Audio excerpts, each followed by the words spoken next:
We begin our day on the Mount of Olives, looking right across at the old city of Jerusalem, looking directly down a cemetery. By the way, those little boxes are actually the markers, like gravestones in the U.S. Now we're going to go down the hill into the old city, and we've been warned. It's chaotic, hectic, and wild.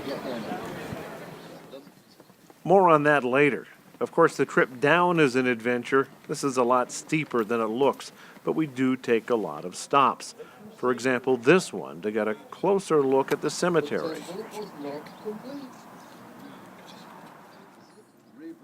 We also get a better view of the old city, and from inside this church, a very unique view.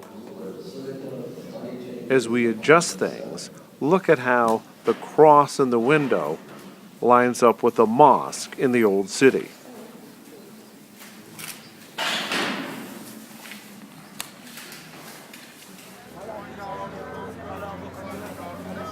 The Garden of Gethsemane is anything but peaceful. If somebody need a memory card, batteries, camera. Despite aggressive peddlers and big crowds, it's still something to imagine that these trees go back, in some cases, over 2,000 years. Like so many places here in Israel, there's also a church on the site.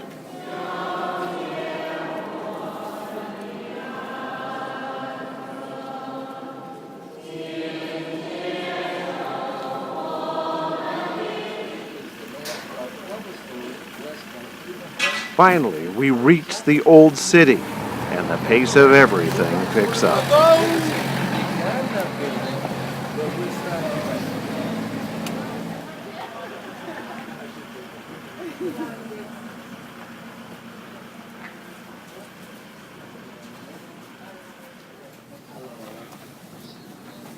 We enter through the Lion's Gate into a very different world.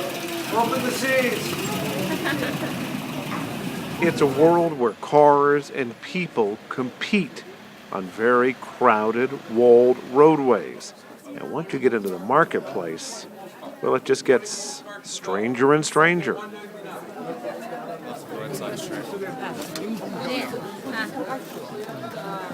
Walk up a crowded roadway between a lot of different merchants here. Wish I could share with you the smell. It's kind of a combination of coffee, meat, and who knows what else. It's crowded today, but they say around Easter time it is insanely crowded here. And it's such a maze. I'm really glad we had a guided tour. All of this stuff is interesting, but walk through the food market, and I hate to say it, it almost makes anybody want to be a vegetarian.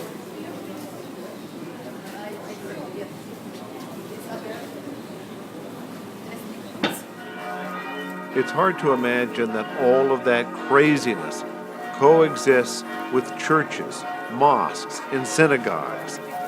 This is one of the holiest sites you'll find anywhere for three of the world's major religions. It's not just church bells in Jerusalem. You also hear the Muslim call to prayer a lot. And there's a mosque right across the square from the Church of the Holy Sepulchre, where Catholics believe Jesus was crucified. And taking a look at the church, you see a ladder next to the second-story window. Because the various people who run this church can't agree on what to do with things, this ladder has sat here for 400 years.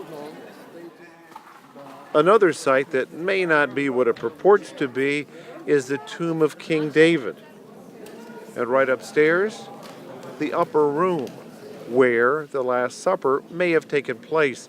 But many archaeologists disagree, saying that this architecture really is more like something the Crusaders would have done several centuries later. After walking several miles, I don't know how many, we leave the old city of Jerusalem exhausted, but definitely enlightened. Now we'll look at the Damascus Gate of the old city.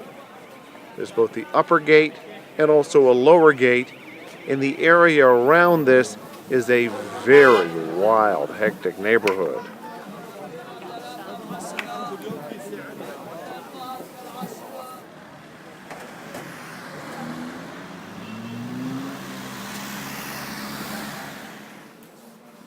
This bus station could be the site where Jesus was crucified, because archaeologists believe it was near a main road, and the Bible mentions a skull. And you can see the skull in these rocks. It's all part of an area called the Garden Tomb, where there is a tomb that could possibly be Jesus' burial place. And you can go inside. People die. Who's not Still there? have that. Well Yeah, done. praise the Lord. Someone spotted it.